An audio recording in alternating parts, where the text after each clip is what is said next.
میرم و گاهی دلم یاد جوانی می کند.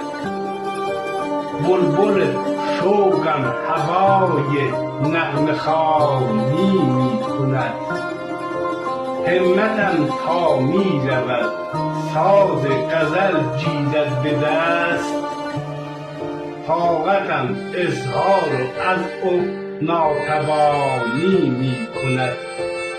بلبلی در سینه می نالد هنوز کاین چمن، با خزان هم آشتی و گلفشانی می کند. ما به داغ عشقبازی ها نشستیم و هنوز چشم پروین همچنان چشمک پرانی می کند. ایشالله مورد